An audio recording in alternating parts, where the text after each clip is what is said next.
nta nsinzi nabonaga imbere yanjye. Rubasha yarafoye aramasa ahamya mu cyico utarangwa byanyujuje impamvu nyinshi zo guhimbaza, kuko Uwiteka wanjye yafashe igikundiro cye agitegekesha itangiriro nari mfite mu maso y'abantu, nuko mbona ngaruye ubuyanja.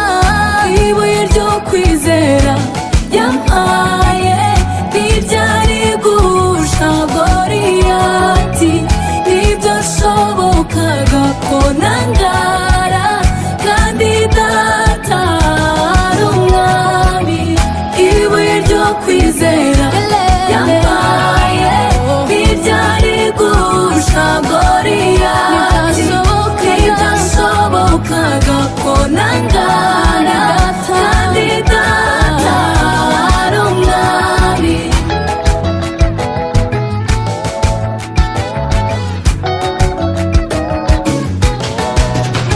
Yaravuze ndashyira angendesha nene mu nzira zigoye, iherezo ryanjye ku bisi arigira itangiriro kuri we. Sinyikanzwe ukundi kandi nshagawe n'igiti nyirocye. Dore umwanzi abuze uruvugiro, abambari be bakwiye imisoro, intare ya Yuda iranesheje.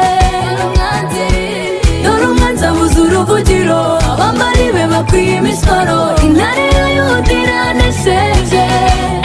Kuko Uwiteka wanjye yafashe igikundiro cye agitegekesha itangiriro nari mfite mu maso y'abantu, nuko mbona ngaruye ubuyanja.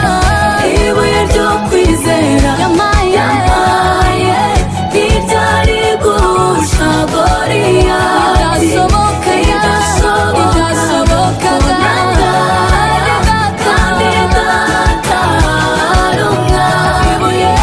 Ibuye ryo kwizera yampaye ntiryari gusha Goliyati, ntibyashobokaga nangara kandi Data ari umwami.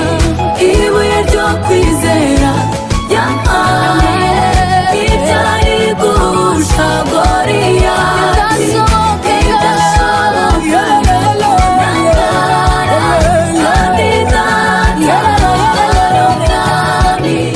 Ibuye ryo kwizera yampaye ntiryari gusha Goliyati, ntibyashobokaga ko nangara kandi Data ari umwami. Ibuye ryo kwizera yampaye ntiryari gusha Goliyati, ntibyashobokaga ko nangara